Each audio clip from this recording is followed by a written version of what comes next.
Okay, welcome everyone to the life. Okay,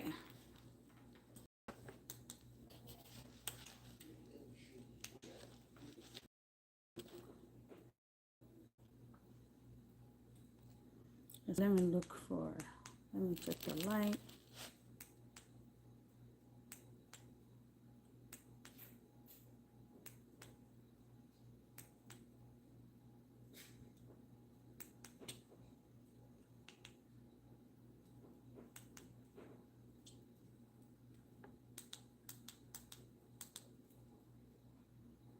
Okay, so where do I do to change it? Okay, I found it. There you go. No, that's not. This one looks better.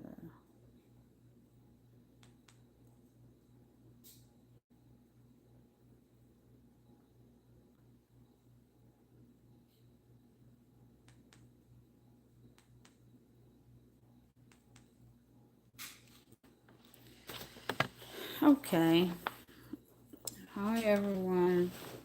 Welcome to the live. Good afternoon, good evening, good morning from wherever you might be joining from today.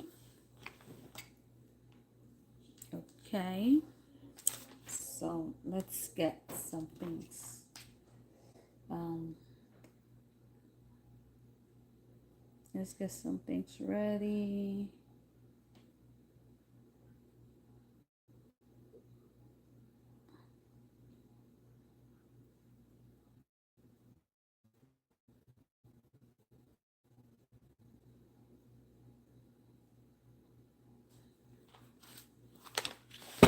So today's life is for, parents who might be feeling overwhelmed. Um, who might be. Hi, welcome. Today's life is for parents who might be feeling overwhelmed. Let me turn off my TV.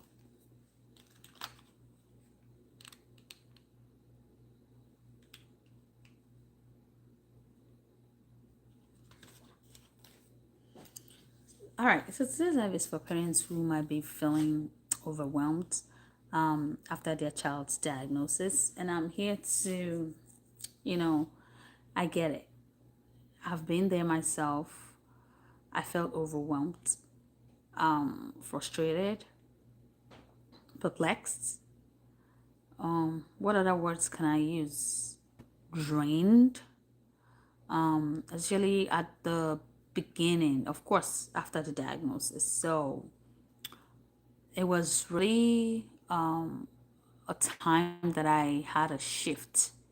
Everything, everything went down. I was really perplexed. I was not myself for days, and it felt really like how you're frustrated and you're like, ugh. So yeah, I've been there. So I definitely understand. The challenge, the I will say the feelings, and I get it. I totally understand because I have been there, most especially with my first son. And I know a lot of you, or if you're new here, welcome. I'm a mom of three, two living with autism. And I will say that I've walked that journey, most especially for my first son, who's Daniel. Most of you know Daniel. If you need to meet Daniel, please check one of my videos that I have on my channel. And thank you for joining. Please tell me where you're joining from, if you don't mind me asking. And also drop in the chat, leave in the chat where you're joining from. I would like to know, I would like to say hello. I would like to give it a shout out, and then we get started. So let me get one of the things that I need to get, just a second. Um,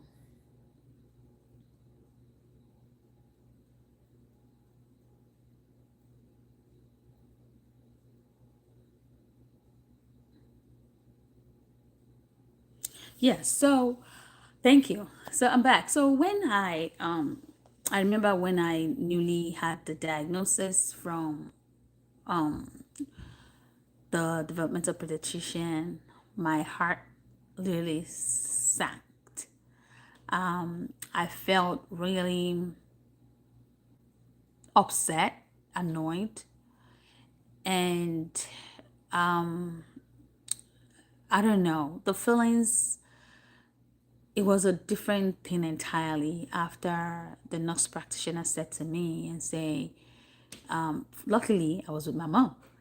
So after she said to me, like, I see a lot of red flags in the assessment because of course they have to do some kind of assessment before you get a diagnosis. And I felt, hi everyone, welcome. Please let me know where you're joining from. Thank you for joining.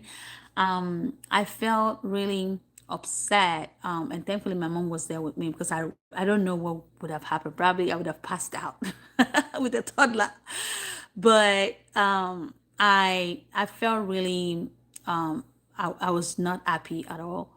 I remember sitting there and just staring, and I was asking myself a lot of questions. And I know most of you might feel the same way, or you must have felt that way before, like I did.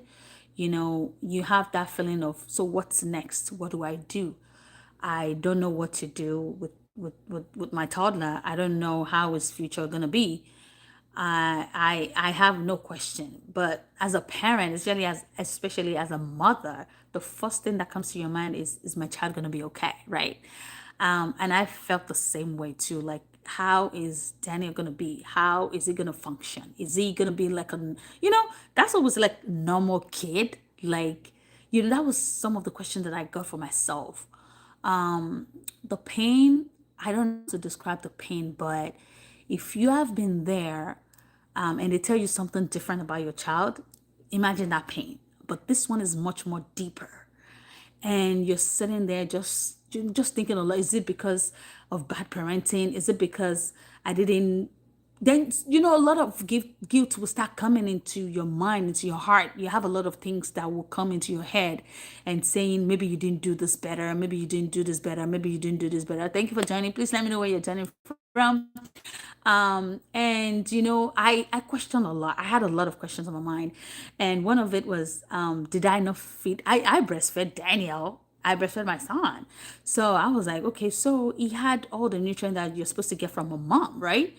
And I thought about it. Okay, I made his food fresh, like, how they're growing about 6 months. You start preparing, making eggs. I make a lot of spinach soup. I don't know if you're familiar. There's something we call ewedu in Yoruba, which we call what's it called? Oh my, juice leaf. I made that fresh, and I will mix with salmon.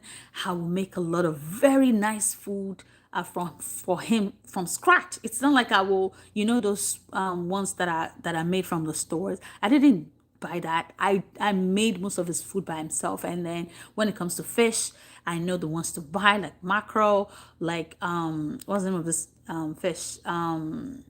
Salmon. Those are those fresh things, and you're still thinking, mom. I questioned a lot of things. Things keep coming back to my head. Okay, I did milk, I did fresh food, I did oats, I did, name it, name all the food that you're supposed to feed a toddler or your growing child with. I did everything.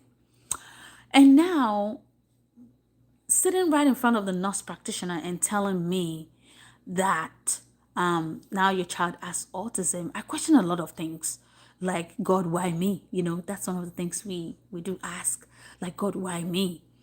And I felt a lot of pain, like, kind of groaning in me, and I said that I don't know how this is gonna go, but it was really, like, when you're disappointed, and you're like, I don't really know. I don't know. Like, so many questions. And I know, you might be there, or you're feeling the same way. I've been there. So that's why I'm trying to share that story, that that was, I don't know how to describe it, but I felt it deeply in my soul. When you feel a pain in your soul, that is how I felt. And after the diagnosis, the doctor was like, oh, you reach out to these people. You know how doctors do, like they want to be done with you and then just give you some recommendations and then you're out. She did the same. Of course, that was a nurse practitioner. She did the same. And we went out. I mean, my mom was there with me and then we walked out. I'm sitting in the car and, I put my head on her shoulder and I said to her, like, Mommy, why? Like, I don't, like, why? You know, at least at that time, I had my mom. Now imagine someone who has nobody next to them to be able to, I would say to be able to share that kind of information with. So I don't know the word to give it, but that was how I felt.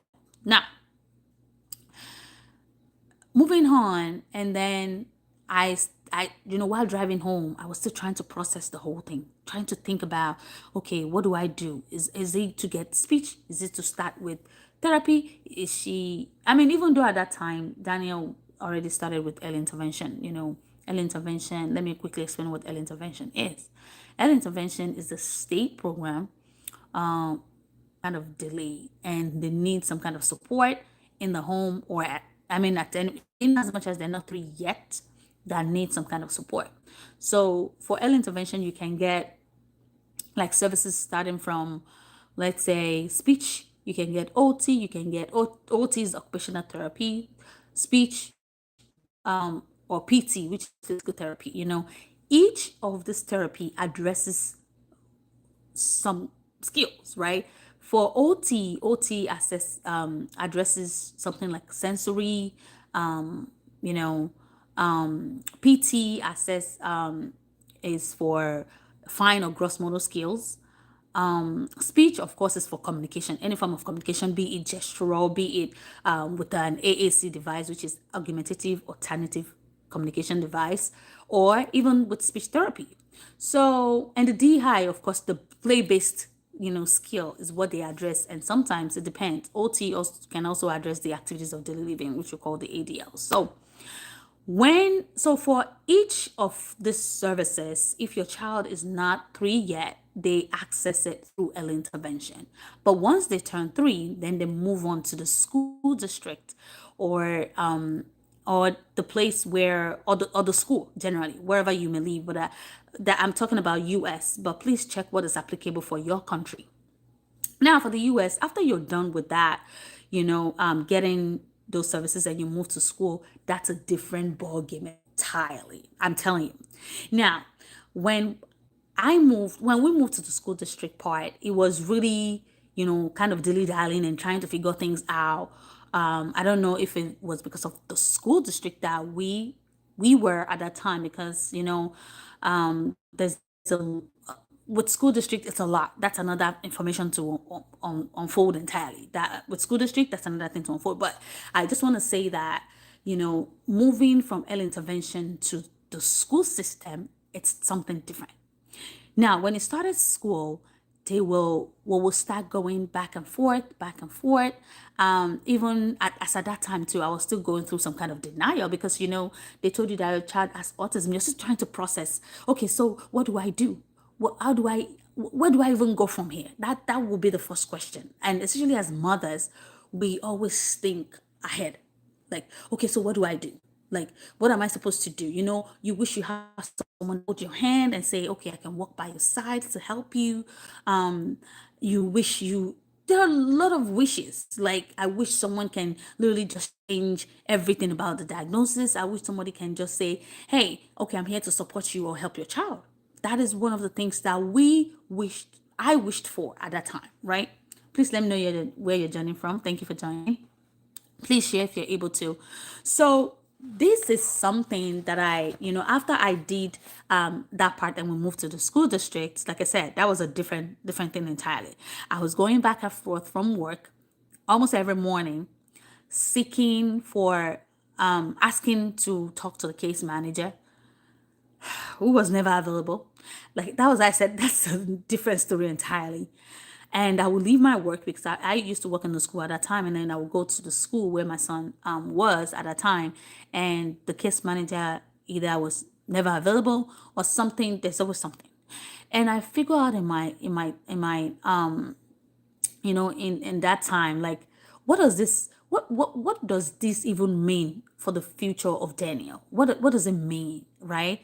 I thought about that, like, now that he's in school, now that I'm processing the whole, autism thing, what does it mean for him? What will happen next, right? And I felt like, was this something that I did that was different from every other parent? Did I not do doing well, even though it was my first time as a parent, as a mom? And will he ever go to school? Will he ever talk? Will he ever make friends? Will he ever be like a normal, like we usually say normal, of course, but nothing is broken in our children. But we would think, like, will he ever be normal? Because I remember speaking to someone recently, and she said to me, "Oh, Will, do you think my child will be okay? Do you think he will speak? Do you think he will be able to do?" I'm like, you know what? Let's do one step at a time, right? You know how God promised us something, and then you take the first step, but you cannot see the bigger picture. That is how it is for most parents. You just need to take the first step, right? And then it will build upon that, and then and that. Now, and I said that, yes, one question that also came to my mind was it a medication that I took while Daniel was in the uterus, or while it was growing? I know there's a lot of myth going on. This medication that we usually use, I'm not promoting them, but this medication that you take when you're in pain, they said, oh, is that the cause of it? There are so many things coming up, with these days about that. But that came up in my mind, and I was like, well, I don't know. I don't really know what may be the cause, but I asked again, was it because of the shot? You know how our kids get some shot at a particular milestone? I questioned that too. Was it because of the shot that he got when he was younger? And then I had so many, when I mean questions, I had a lot of questions. Let me share something with you, which is very important. That when you're something that you need tips to process what you're feeling, I need to share that with you, because I had to literally just bring that. This is an excerpt from my book. And the reason why I'm sharing that is that so that parents are aware that your feelings are valid. The way you feel about that diagnosis, they are valid. And why? Because you're looking out for your child, for that sweet boy, for that sweet girl that the Lord has blessed you with. You are looking out for them and make sure that they will be a better person in the future, right? That they will be able to accomplish that which we've dreamt of in our mind. How we've seen our children grow in our mind to be a doctor, to become an engineer, to become, those big professions, right? So,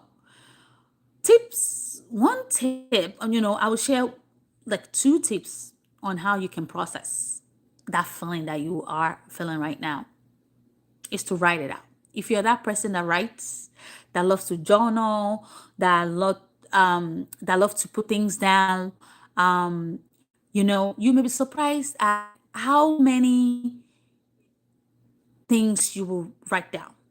You may be surprised when things surfaces. If you're that person that writes down, you write how you feel, you write everything down, that will help you a lot. Because when you write down, you are on unwrapping most of your emotions. You're putting how you feel down, you write it down. That is a game changer.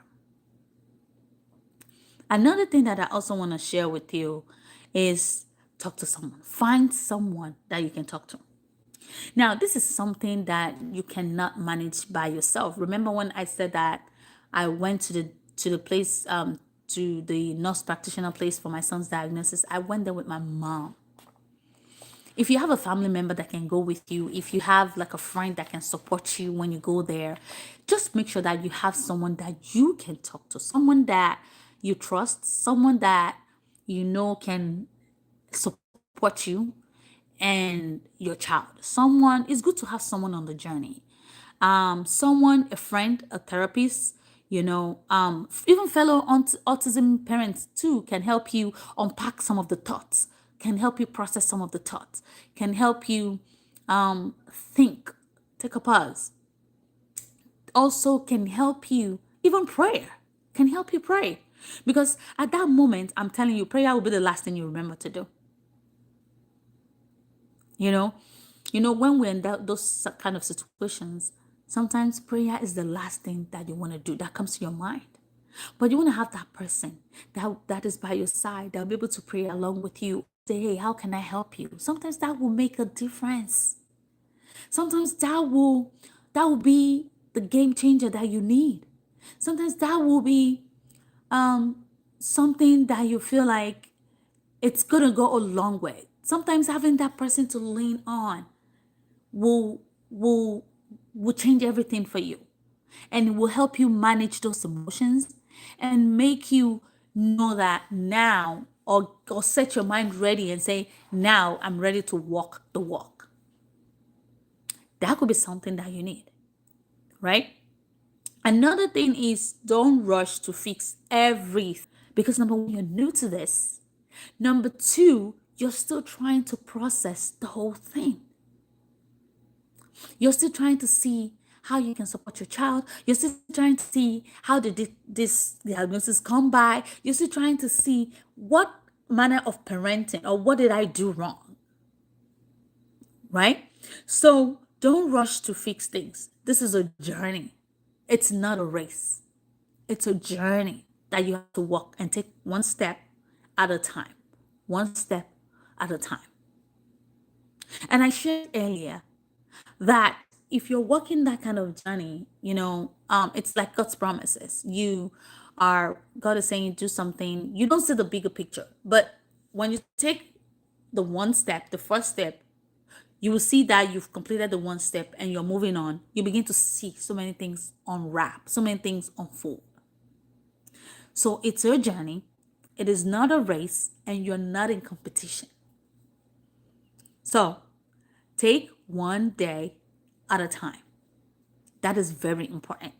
And that is also good for your mental health, to take one step at a time. That you're not a fixer, but you're here to support your child and provide them with the support that they need as you walk the journey. Okay? Now, please let me know where you're joining from. Okay? Please share if you're able to. Please share and also subscribe if you do not mind. All right. Now, honor your grief and don't get stuck. This is something I want to read to you. Allow space to mourn the expected, but stay open to the beautiful unexpected. Give yourself grace to honor your grief. Give yourself time to process. It's a whole lot. Now, when I talk about denial is part of it. Because some parents will be like, you know what, my child does not have autism. Or some parents will be like, it's just mild. Honor it. Honor your grief. Honor the way you process the whole thing. Honor your denial too. Because sometimes when you're denial, and that's the thing that I don't really encourage, that if you're in denial, you might not be able to provide that support that your child need at that time because you're in denial. You're thinking, oh, my child does not have this diagnosis, and then you delay on what step to take. So honor your denial, honor your grief. It's okay, right? And I'm going to read that excerpt to you again so that you have a better understanding. And I'm going to be slow about reading it. It says, allow space to mourn the expected, but stay on, open to the beautiful unexpected. Stay open to what you're going to learn while you're walking this journey with your child. Stay open, be open-minded, be available. I'm telling you, there are so many things that you will learn while you are taking that step at a time. As you go, you will be surprised at how much One, that you're able to process. Two, resources that are available out there that you do not know. Three, how much support that you can also give to the families that are coming behind or also walking the journey. So stay open and know that as you take that first step, the next step, I know you're still trying to figure it out, but you will get there. I said a few minutes ago, it is a journey, not a race. It is a journey to get your child to where you want them to get to, despite the diagnosis, right? Everything is a journey. It takes a process. But the first thing you need to do is to take that first step. And then you'll be able to see how much you have. Anybody have a question while we're walking? I'm sorry, I know I'm so. All right, any question or something that you would like to know while I'm sharing? Any question comes to your mind, please feel free to leave in the comment section. If you're able to share, please feel free to share. All right, now I'm going to talk to you about the action steps you can take right now, like now. If you have a family that is struggling, or a family that you feel like they need more than me talking to them, because this is like an emotional, I would say part of the journey is also there's an emotional part of the journey for you and also for your child.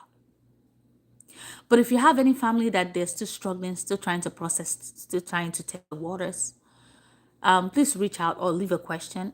If I'm able to answer, I would definitely answer your question. All right, as we move on, action steps you need to take right now.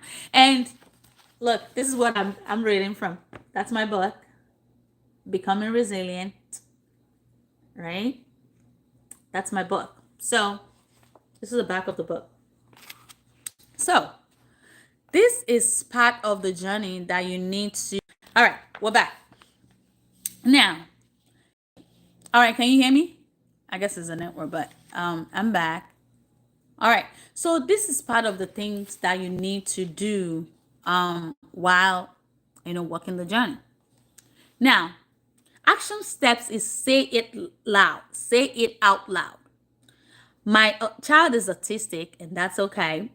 Practice acceptance through your words. So, for every word that you say, practice acceptance with your child.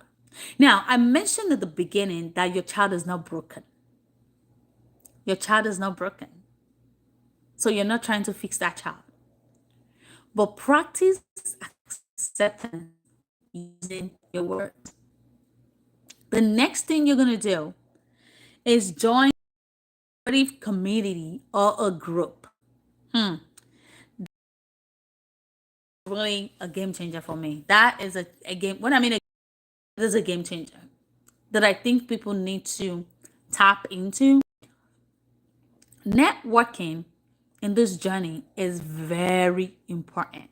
Networking, I'm telling you, can do a lot of good for you. Networking can help you a lot than you can imagine. Now, please let me know where you're joining from. Please subscribe, leave a comment. Let's get engaged. If you have any question at any point, feel free to leave your question for me. Now, having a support group is there to give you some kind of emotional support, and also so that you can access resources that are in your community. Now, regardless of where you are, be it in the US, in the UK, wherever you are, whatever country you are, when you have a support group, they help you tap into the unknown, into those resources that you feel like maybe whatever thing that your child need help with. Even on WhatsApp, right? When you network with people, even with your therapist too, sometimes they have a lot of information that we don't know, right? Or a co-parent who's walking the journey, or a parent who have like a grown-up kid, and They've walked the journey in the past. They are willing to share what they've done that has worked with them and for them in the past, and what they have done that did not work for them in the past. Pre-COVID, I attended the in-person support group that we have for my support group, and shout out to my goal. And this support group, I had parents whose kids are grown, like they started college. And when I joined, I saw a lot of resources that are available, and I was like, oh my goodness. So these resources that you do not know that they exist, but they exist and you don't tap into them and they are just there, right? They have a lot of resources like that. And when I began to attend those meetings, everything switched, changed.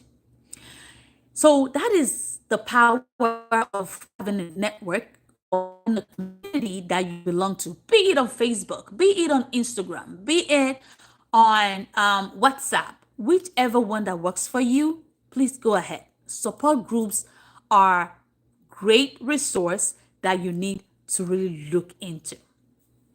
Now, with support groups, choosing and knowing what is best fit for you and your child is something that you also need to consider. There are some support groups that they do not meet in person. It could be virtual, in as much as they're able to answer your question or point you to things that you will need or answer your questions. That's a good one. Please leave a comment if you have any question. Feel free to chime in. Now, the last one that I have here is schedule time for you. Yes. Each, 15 minutes a day to walk, breathe. I'm reading except for my book. So I'm trying to share with you what I have here. Read or take time off for 15 minutes a day. Unwind. Is it unwind? Unwind? Anyway, I'm sure you know what I'm talking about.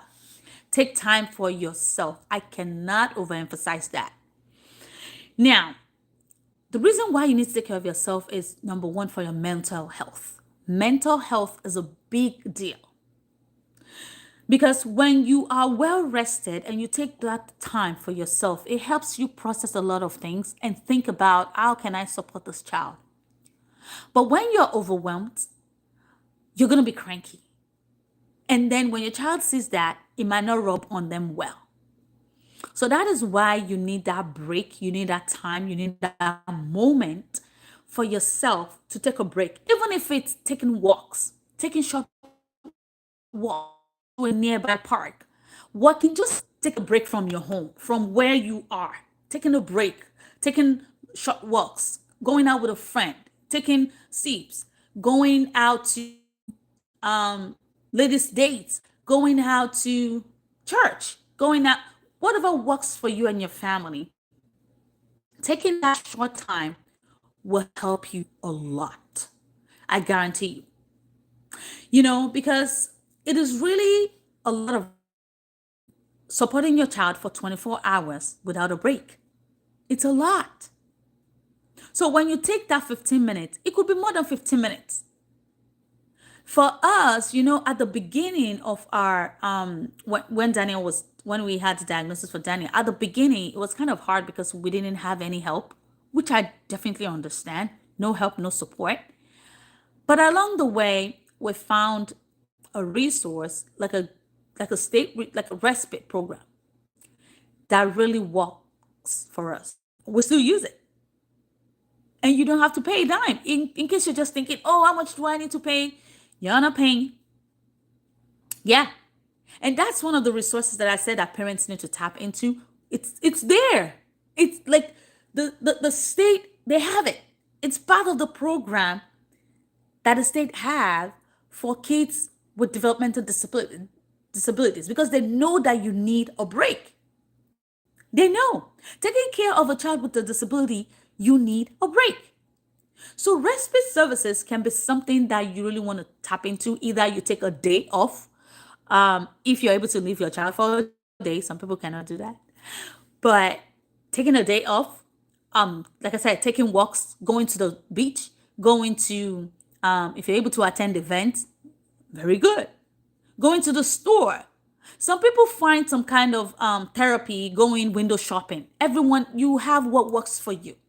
But I will encourage you to tap into respite. Respite is there. It's like, it's right there. Respite is available either after school. I remember, was it at the beginning of, no, last year, I had a couple of providers would reach out and say, hey, I know you're enrolled with this, state program, which is where you register your child. If you have a child with either autism or developmental disability, they said that I know they reached out and say, hey, we know you're registered with this state program, and we are offering you respite after school respite. And they also promised that they're going to be picking up my child. That's for Daniel. That they're going to pick him up and bring him. Like, you need that break. I know sometimes it's hard. You're like, oh, I don't know how my child is going to do. I don't know. Yes, I get it. But you need to also rejuvenate to be able to provide that support so that you're not tired, so that you're not drained, so that you're not overwhelmed while you're taking care of your child. That is very important. Please tap into the resources. I will come to resources later, but I just want to share, what I have in this book on you processing your child's diagnosis, what you need to do. If you miss or you're just coming in at any point, please feel free to go back to this video. It's here. Please just go back and watch and see what are the things that you can tap into. But I'm telling you, there are more than available resources that will go around, even with your insurance companies. There are many programs. I have a video on this channel as well that talked about a couple, but if I keep on, in fact, there's a lot of resources that are out there that parents or families are still not tapping into, regardless of your state. Please feel free to subscribe if you're here. And also, my final thought in this book, very dear to me. This isn't the end of your child's story. It is the beginning of a new chapter with you as the strongest advocate, protector, and cheerleader. You are your child's cheerleader. You won't have all the answers today, and that's okay. You wouldn't. But you don't have to. Take a deep breath and know that you're not alone. That's from my book. That's what I have. Becoming resilient from diagnosis to directions. I have some short excerpts of my story in that book that tells you how I was able to walk through one part, one journey, one transition to the other. But I hope you've learned one or two things in this life. Please feel free to leave a comment, or if you want to share how you were able to process your child's diagnosis. I had to. I just talked to you about one. I processed one successfully, and then the second one came later. So, which I'm going to share later. But I want you to leave a comment and let me know how you were able to process the whole thing. What worked for you? Have you ever tried respite before? Have you ever looked into any kind of resources? Or maybe there are resources that are also available that I don't know. If you don't mind sharing, I really appreciate that. And if you have any question, please feel free. I have all my links to this book. I have it on my profile, just in case. I have my email there available as well, just in case you need to talk. You need to talk about whatever. Either you're already in the journey, you're in the middle of the journey, and then you're trying to figure out what's next. What can I do with my child? I'm right here. I'm rooting for you. I am rooting for you, and I know that as you walk the journey, there's a light at the end of the tunnel. I want you to see that bigger picture for your child now. When you think about it, when you think it, when you process it, you will see it in the future. We think about what we want to become in the future, right? So also the same thing applies to your child, regardless of the diagnosis. So when you think about it, when you take time to process it and about it and say, hey, this is what I want my child to be, and you see it in their future, you can do it. You can process the same thing, and then you will see how your child, you will see how your child will, God willing, will be in the future. Just see it, process it first. Yes. So on this note, I want to say to you as I leave here, you are not alone. I am walking the journey. It is real. The journey is not for the faint hearted. I need to let you know, right? It's not like, so what I mean by that is like, what I'm saying is, it's, you need some kind of strength. You need, you know, you need grace to be able to do the processing and then do the journey. So I want to let you know that you're not alone one more time. You got this, mama. You got this. Whoever, if you got either your man, your caregiver, your grandma, you got this. And I want to leave you with this. That even as you try to process, right? That how is life gonna be for me, for my child, for my children after this diagnosis? I want you to know that God is with you, right? It's right there. It is right there. It's available. It's available to hear all your worries, the frustrations. Some nights when you will stay in bed and cry. He's right there. He's right there by your side. So talk to him. He knows. He knows literally everything about your child. Talk to him. He knows.